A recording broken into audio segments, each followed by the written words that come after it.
What's up, everybody?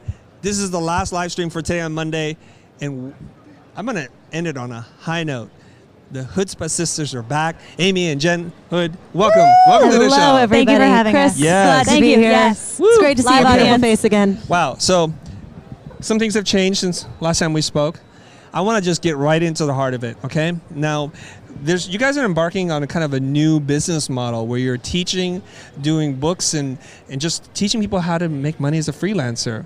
How much has that become part of your business now? It's kind of crazy. We didn't see this coming. It turned into 25% of our income. What? So, I know. And I was doing the numbers because I was like, I knew we were doing well. Are you the numbers person? I'm the numbers person. Jen took calculus 4. Really? So I just let her do the All right, account. Asian love right there. Boom. Calculus 4. Boom. Exactly, yes. right. Respect. Yeah, Hashtag. respect. Okay. Okay. But Amy's the one who does all the creative, cool projects, so Okay. it's fine. It's fine. It's fine. But yeah, so I was running the numbers, and I'm like, dang, this is like really turned into something. We actually need to like pay this more attention because like we are paying it attention, but even more. But it's interesting how if we would have listened to people way earlier and what they were asking us constantly, we would have discovered this way earlier. Because everybody kept emailing us and asking us, how do you run this? How did you start your business? What do you do for contracts? And I was emailing them back constantly. And I'm like, I should have known earlier that this freelance book and all these resources was a product. So Yeah, you put some work into this book. yeah. There's You a lot of put sweat way equity. more work into it than I might have. You really? Dude, for yours real? is coming out. Are you I'm so excited for your book. I'm a little nervous. I pre-ordered. Well, I'm going to use Amy's copy after she's done. I'm like, oh, you know. Highlight it. I'm going to put Post-it notes in it. Okay, so you're answering all these questions all the time, and it inspires you to write the book. And then now the book is out in the world, and now you start to be known as somebody who can talk about how to make money running a freelance business. And that's literally like what you guys are doing, right? Okay, so you said it's now become 25% of your business and profitable? Oh, yeah. 75% of that is profit. So that's pretty dang good, I'd say. Those are excellent I margins. mean, Okay. that's pretty good numbers. So if I'm a young person, I'm like, yeah, okay, this is great advice. Maybe I'll take this and I'll start writing my book. Tell me a little bit about how the business is structured. Like, how does that equate to 25%? Like, break it down for me. Oh, okay. Yes, Well, calculus 4. oh dear. Okay. Well, so I guess I could say that 25% of our income is, I guess, mostly the book, but of that, part of those sales are digital also, which means that's even more profit on the Yes. digital side. Okay. So I would And say we if you're gonna- self-published. yeah, which saved us a definitely ton of coin. consider Yes. self-publishing, Oh, especially. I'm going to get deep into this. Yeah, Okay, keep and going. you're a great candidate for self-publishing, obviously, because you already have a built-in audience that's ready to buy your book. You don't need anyone to help you sell it. People want it. So if you already have a good audience, self-publish. It's easy. You can figure it out. We're trying to figure out more digital products like the ebook version. Yes. Because there's no overhead or production cost besides our sweat equity to actually make it, right? Right. So like you're working on fonts, which you can talk about. Like we Yes. just released a new font. We'll get to that. Hold on. I want to stay on the Oh, buck. sorry. Stay on Let's the step buck. back. Step back. Yeah, Step yeah. back. This is my show? Wait, I guess that's your job. Yeah, I'm gonna. Sit No, back. that's good. You guys can interview. I'll just go over and have a sandwich or something. Okay. Now let's stay on this book. Okay, how much does the book sell for? What's the retail price on the book? Okay, $24.95. $24.95. Yeah. The ebook sells for $10.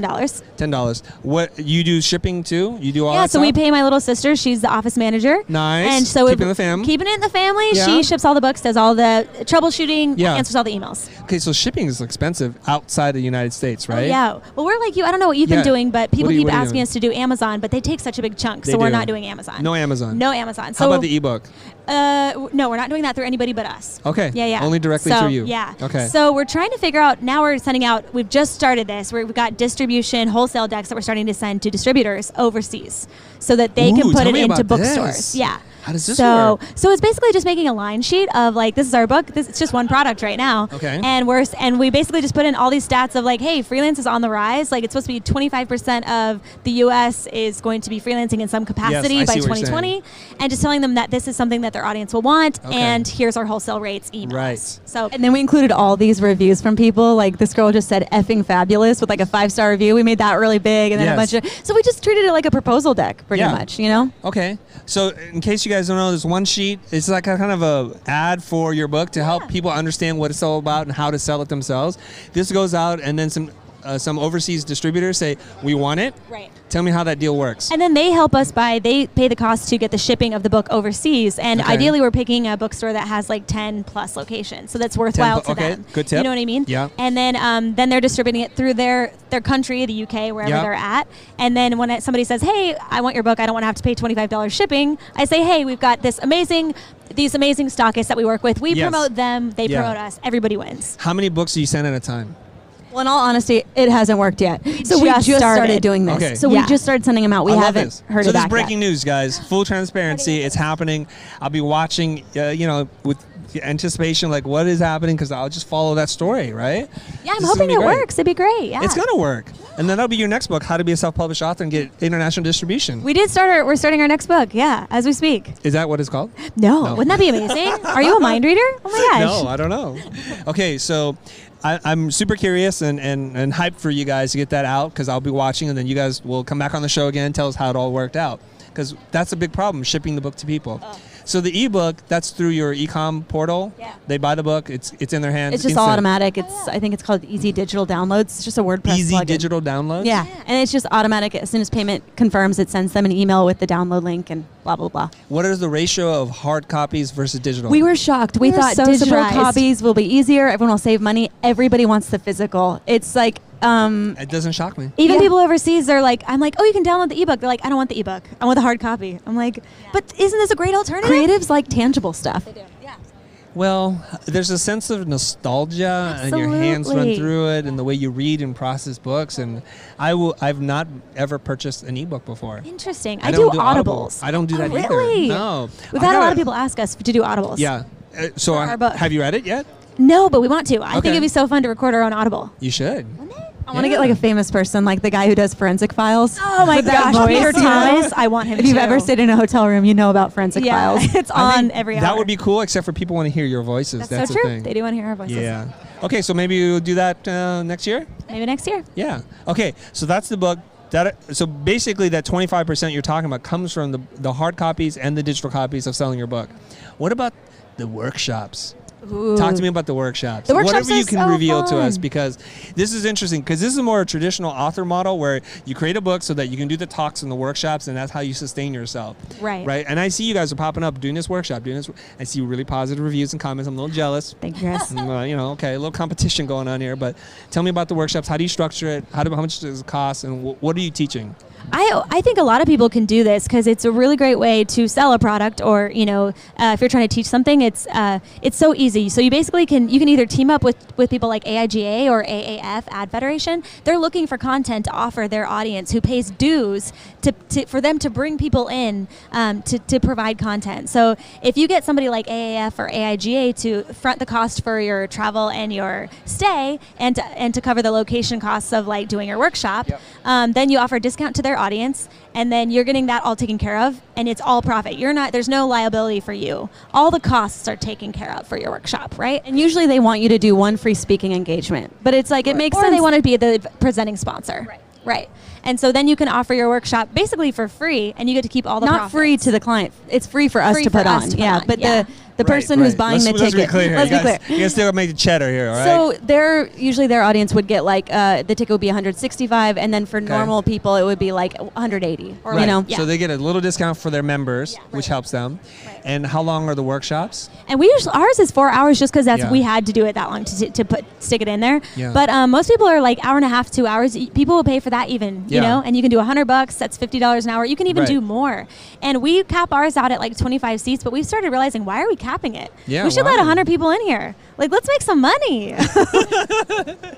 It's almost like we're in the same family. It's like, sisters, how you guys doing? Really, it's been a while, right? You didn't come home for the Thanksgiving, dinner party. yeah. You didn't, but I'm glad to see you guys again. Yeah. All right, this is awesome. Okay, so that's wonderful. Let's move on to these other digital products, and you have a font.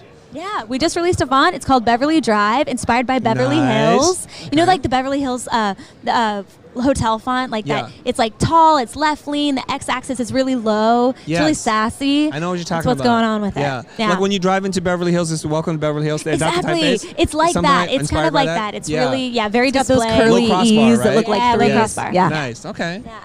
And it's been fun because the last font I built for Retro Supply Co., I was dumb. And Dustin Lee is so smart. He runs Retro Supply Co. Yes, He's great at passive income. He was on your show. Yes. But he owns the font, so he's making all the money on it. And luckily, he's nice and he gives me a referral fee. But if I promote the font, he's making all the money. So he told me this time, he was like, he goes, hey, you want to make another font together? And I said, Dustin, no offense, but pimp. no. Yeah. Off the back of your labor. I said, listen, well, he gave me the option. Digital pimp. He gave me I'm the gonna option up text him and tell him. front. He said, do you want to split the ownership or do you want to just get a buyout and do a 50% like for the first month? And I was dumb. So let him own it. So I finally got him to tell me what he's been making on it a couple years ago. And I was like, you've made over $100,000 on it, haven't you? And he said, yes.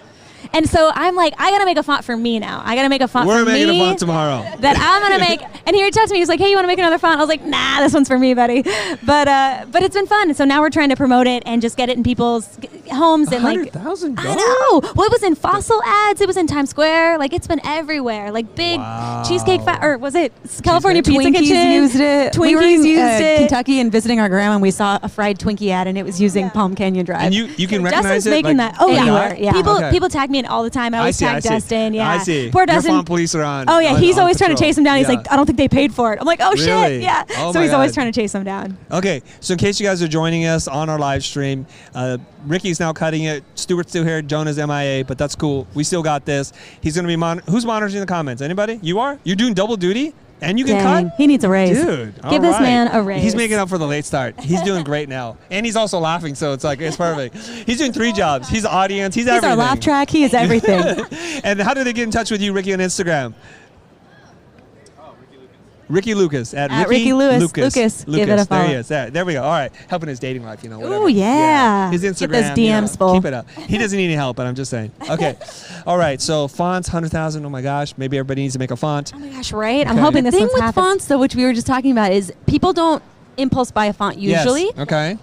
They usually have to wait till they know they're going to use it on something. Of course. So it's a lot of like ongoing marketing to remind people that it's Yes. there, Right. or just a lot of resharing people as they use it to remind people it's there for free content. And to show people how it can be used. Yeah. That is I have a key. lot of Yeah. people being like, oh, I can't use that on anything. And I'm like, I could tell you 10 ways you could use this right Yes. now. Like, send me your files. So I Yes. feel like it's a lot more legwork to keep it in people's minds so that they Yeah. remember to buy it when they need it. Look, I'm a sucker for a good typeface. So if you design it on multiple applications, like on a headline, a magazine, and all these, like at some point you're going to hit a trigger, and they're going to say, I Absolutely. need that. I need Absolutely. that. And then it takes a lot of work to make it look like that. But yes, and then Yeah. that's how you do it. How much is your font?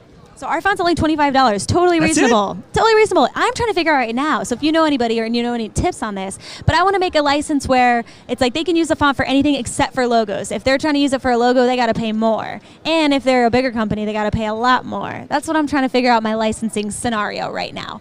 Ooh, So- that's tough. I know, Yeah, it's talk to tough. your- You're going to spend to a lawyer. $400,000 in legal fees. Yeah. That's No, not I know, worked right? out. All right. So the way that I know of how typeface designers make money is everything but web is a set fee. But it's only for Desktop. 5 license, right? Right. Yeah. So once you go to web, that's how you make them real money. Or the real money is an app. Apps and buys ebooks, it. yeah. $1 million font purchase, boom, done. That's how you do it. All right, got to find me some apps that Yeah. need a crazy display font. do you Crazy need, retro you need more font. usable. Absolutely. Right. I gotta make something more. Or maybe TikTok wants it. Oh, hey. Right? That would be right for that There we go. audience. That could work. Yeah. So here's the thing, app developers, I don't know why it is that you guys pick sucky fonts. Every time I open them, it's like unusable. I'm sorry. Shots fired. Pay for the Shots good fired. fonts, Heads are rolling. Like curate this a little bit. I'm like, well, who's using? I mean, look, even on Instagram, some of those typefaces are. I can only use like 3. Oh, I know. There's only like those 5 ones, and I'm like, Yeah. oh, Ugh. it's Yeah, like the ones like curly one curly. makes me Yeah. crazy. Oh, I It's hate so it. bad, yeah. Dude, All right. they should buy my font. Instagram, if you're watching, I have a great display font for you. I think you'd love. Yes. So Instagram, Snap, anybody needs it. Dude, that's a great idea. Call All me right. first, and I'll broker We're the making deal. some business. Okay. All we right. gotta do- Yeah. share the love a little bit. Oh, I love Share it. the- I love He's it. our agent now. Yes. Okay. You said agent, right? Not you're Asian. He's our Asian agent. Yeah. Okay. That would be a double agent. Okay. What else are we going to talk about? What other any other digital things? Your second book. Let's talk about the second book. Oh, the second What book. is that all about? So it's just going to be a deeper dive because the cool thing is people kept writing in with more questions after they read the Yes. book. So we're like, cool. We just have our outline now for our second book because we're just going to keep answering these questions. Yeah. And you know what the best way, if you're not comfortable writing, a really good way to do it is to just talk out loud and record yourself about content. Yeah. And then just transcribe that. And it's now you just have to clean it up, find an editor to help you like clean it up. Okay, I've heard this tip before. Yeah, because I find that I talk off the cuff and I say things I didn't even know I knew. It's weird. Yes. Like you have it in your gut instinct, but you haven't verbalized it. Yeah. So, but if you talk about it audibly, it comes out. Yeah. It's not that weird, apparently. Yeah. I read the brain about and this. such. It's subconscious. You gain clarity through articulation. Oh, that's so true. The art of writing or speaking lets you know what you know. Yeah, there's somebody who said that better than the way I just butchered that, but yes. Yeah. But that's why journaling is so important. Yes, it is. Yeah, that's like we end every workshop with, please keep a business journal. Yeah. So you write to discover what you know. That's the key. Okay, so people are sending all these questions. You're like, hey, it's time for a second book. Can you give us a couple of the questions that people are asking? And then let's have a conversation about it. Yeah. Well, you covered one of them. I did. I love your Instagram posts, by the way. Thank your you. little I love scrolling, the new and then content. you even Thank you. did the post on how to make the Instagram post so engaging. You're like, he knows it all. It was so good. I was like, dang. I just pretend to know. He knew what I wanted to know before I knew it. Okay. So we'll trade secrets, okay? So you go first, and then I'll share one. Okay. So someone asked, they wrote in, they said, I read the whole book, but I just can't jump to the next pricing tier. I feel like no one's saying yes. I see. And I wrote back, and as I was writing, I realized, because we're at the same point where we could keep taking on a lot of small jobs to make a good number of income, or we could take on less, but just keep going after the bigger jobs. Yes. The thing is you're going to feel like you're losing out and you're not doing good at first because you're going to get a lot more no's because there's just a lot more, like, energy you have to put in to get a big job rather than the energy it takes to get a lot of small jobs. So you're saying a lot more no's. A lot of people are telling you no more often because you're just waiting. And so there's that. But then there's also you just have to like keep trying and testing that number. You can't just test it once and then be like, you know what? No one said yes. I'm going to keep going back to my old one. So we try and take one calculated risk per month where we just like double a number. Or like just add 30% just because a great time to test your pricing is when you don't have time anyways. Just double your rate and see if they say yes. You don't have time to take it on, right. You know? That's an easy one. Yeah. You're too busy, and being too busy, a sign is that your price is too low. Yeah. So that's the first signal. So then you're like, low risk, just throw out a number. You didn't need to work anyways. You can't even do it. And then if you get it, it's like, oh, crap. Now work I gotta nights do and it. weekends is fine. Yeah, you're making bank. Okay, did you want to say something? Oh, I was just gonna soup. I lost it. I don't know. About money, Flew out of your doubling mind. the rates. Flew out of the mind. Taking a Oh, risk. but I think it's because you're so used to working like a dog when you first start out that it can feel weird to just take a breather. But we've noticed that when the big jobs come in, we're so busy that we don't have the ample amount of time to denote to them. Yeah. So we're like, we need to leave ourselves open so that when we do get these yeses and when our big clients do come back wanting things, we actually have the bandwidth to say yes. And that can feel weird at first, just like not working like a dog. Yeah. I want to circle back something that you said, Jen, because a lot of people do say this. Writing should be conversational. So if you record yourself speaking, you discover what you knew, and you might be shocked, but also it'll sound conversational. But here's the thing. You guys have a distinct advantage. I'm just going to point it out, that you're twin sisters and you have somebody to talk to. But when you're in a room by yourself, have you ever tried to vlog? It is the weirdest thing. When you're alone, it's awkward. Like, you always have somebody to work with, right? It's like, hey, yo, dude, tell me something about this. And then you get a reaction. Yeah. But I think one of these things, if we were walking around right now and we saw people talking to themselves, we think you are nutso. Totally. Right? Well, maybe not here because it's Adobe Max, but yeah. Right. But it's like, unless true. you're legitimately vlogging. So my thing is, would you be able to just speak your answer to no one? If it wasn't that you guys are in this? Well, okay, so I started reading a lot of books about comedy and comedy structure and comedy writing, and they say you have to have a comedy buddy. And I think you're right that it's like you have your crew that you talk things out with. I think you can't do it in a void, otherwise you psych yourself out and you don't get good, just fast critical Or you can feedback. drink your own Kool-Aid. Exactly. You're like, this is genius. And really, if you would brainstorm it with one person, they'd be like, nah, man, that's even no like good. Rahul was talking about how he just paired up with a friend. They're not business partners, but they're just helping each other bounce ideas off each other, him and Melanie. Find someone, they don't have to be your business partner to help you bounce ideas off each other, right? Right, okay. So we do need a sounding board. And I think we are hardwired as human beings to have conversations and not like monologues by ourselves. Because you just don't know what works. We had Wesley Ann Little on her show, and she posted something on her Instagram to say, like, when you talk to somebody and you give them no reaction, it's like messes your mind. Oh, my gosh. absolutely. It's It's my the biggest worst mind trick. pet Yeah. peeve when people Oh. like are just staring at you like this. I'm like, Yes. are you hearing? Can you just Yeah. like nod Right. or blink? Yeah, Anything so I know that you're. So she's a relationship therapist. So she says like if your partner is saying something to you and you don't react, the other person starts to escalate and they keep escalating. It's like the best thing you can do is just give them a reaction. Be angry, Absolutely. be sad, be shocked, be something. And then my wife like elbows me like, yeah, robot, can you give me something? And I'm like, is that why you yell at me all the time? That's legit my 'Cause dad's I'm side of the full on family. robot. Yeah. Yeah. Right? So I got to learn how to do that. And this is also why public speaking is so scary for people, because you look into an audience where they give you basically no reaction. It's so true. Right. Absolutely. Sometimes So you just have to scary. tell them to give you feedback just to get everyone comfortable. Yeah. Like we started having people do the wave. It sounds so cheesy, and That's so cheesy. It's so cheesy. Just kidding. Such a gimmick. You can see I the would do relief it, on but, their you know, faces I have a to cheese stand factor. up. Yeah. Yeah. They're just like, we got to stand up for a Right, right. second, and then it like eases attention. Like you said, everyone breathes a sigh of relief. Or even just asking a question where they have to raise a hand or like shout an answer. That at least breaks the tension of like, we're talking and you have to be silent. It's like what I now like it's to a do dialogue. is like go into the crowd and just pick a person because then they have to You do that? answer. Yeah, Oh, yeah, we we go love down to in the go down crowd. and like just get in there. Wow, and they're I like your Not me, style. not me. Right. People sang at our last talk. It was fun. Karaoke talk. Really? Dude, this is a new The thing. talk that you just Karaoke did? talk. We asked them, "What's your crying here in we the go. Okay. crying in the car song?" And then we made this them guy sing it. started singing an Adele song. It was incredible. We did incentivize it with free books. So Okay. yeah, Was he good? He was incredible. That's probably why. Yeah, he wanted to show then off. How did he I just- know to pick him? They're just flossing at that point. It was fate. Because he gave you a look like, pick me. yeah, It's like everybody else was like this. Yeah. Okay. All right. Give me another question. Another question that people keep asking, and then it's like, okay, we need to answer that question. Does she remember all the numbers and the questions? I know. I'm Like, like, why are you always looking at her? I don't know. I'm like, what are people asking? You're the data Yeah, keeper? I know. It flies out of my mind. They have questions about proposals, which is why we put together a proposal template. Okay. I think we're sharing a lot of stuff Same like here. what you were talking about, Yeah. which is behavioral stuff that people aren't asking about. But I find that when I meet people and they're saying they can't get bigger jobs, I'm like, I can tell right now just by talking to you. And I'm not trying to be mean, but it's just like you were talking about how like giving someone a response. It's a lot of it is you did a post about it on Instagram. There's 7% verbal. Yes. The rest is everything else. Yeah. So a lot of the stuff we want to address in our new book is like Oh, a you lot do of follow those. me. I do follow you, bro. Thank you very much. But Like a lot of soft it's the skills. soft skills, right? Yeah. Of like, what is your body language saying? What is your face saying? We actually had to tell our students in our design course at LCAD, we're like, hey, when I'm talking, like right now it's a sea of blank faces. Do this every now and again. Give me a smile. Yeah. Like if you're in an interview, like make sure that the person that you're talking to knows that you're invested and engaged, you know? Ooh. 15 minutes, The we're going to wrap bar's this about up. to Okay, open. because of food and drinky time, And right? drinkies. Beautiful. You guys don't know this, but like 3 feet away from us is a plate of food, and we're just using a lot of self-control right now. And this is the kind of dedication we have for Man. this live stream. We're here and for speaking you. of which, before we get into the next question, Ricky Ricardo, what's a question the audience is asking us? It feels like you're just making this up. You had. Okay, go ahead. Okay, so I'm going to repeat it for everybody that couldn't hear.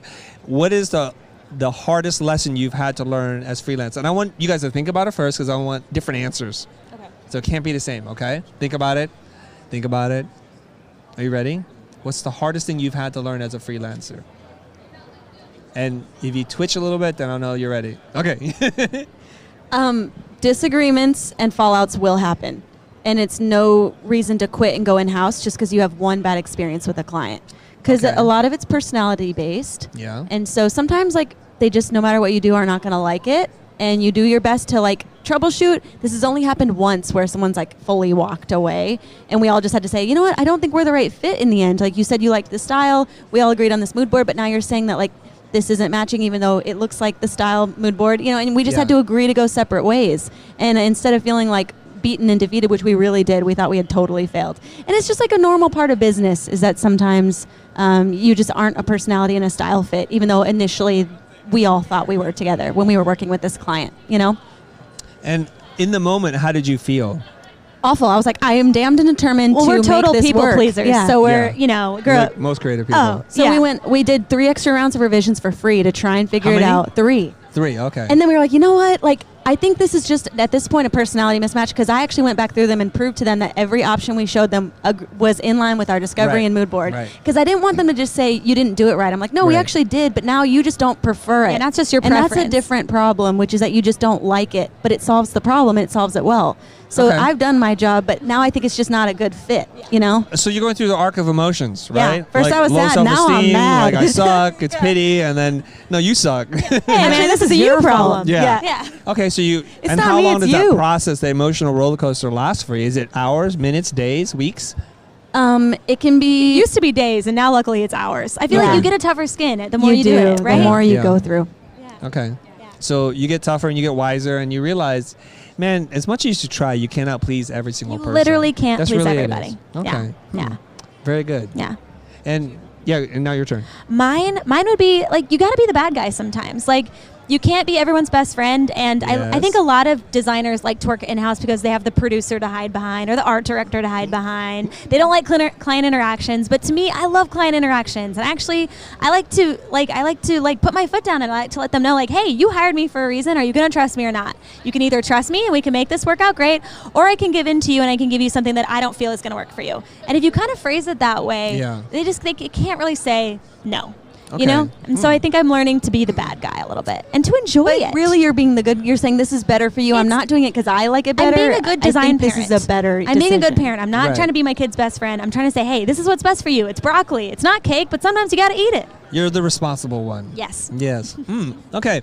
So normally, are you the bad cop usually, or you're falling into that role now and enjoying that process? We both are, because we both Interesting. spearhead our own projects. Like, I'll be art director on one project, Jen will be art director on another. We come in to help each other ideate. But I will say 99% of the time we're good cop. We really don't exercise that without... Yeah, we're not trying to be... No, yeah. We only use it when it's absolutely necessary, because we think it's like, it really will make or break the project. That's when we'll like... We're picking our hills to die. Oh yeah, you got to pick your know? battles. You can't be the bad guy all the Interesting. time. You save that one, fight. Yeah.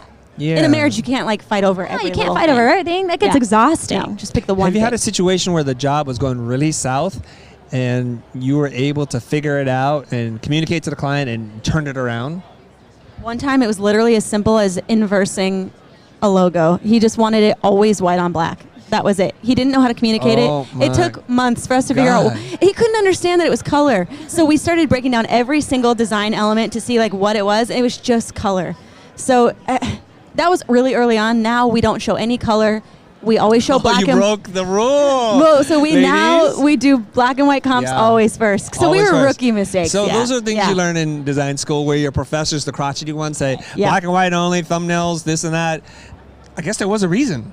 Totally. Get by totally. in black and Color has white. a lot of There's a emotional reason. attachment It to does, it. doesn't it? Absolutely. And it gives them something to distract their focus, Absolutely. right? Like, do we love the mark? Does this work? Does it communicate? Does it feel like we can live with this for 10 years? Yeah. Okay, we'll play with color now. Yeah, exactly. So then that's interesting. Have you ever read Don't Never Split the Difference?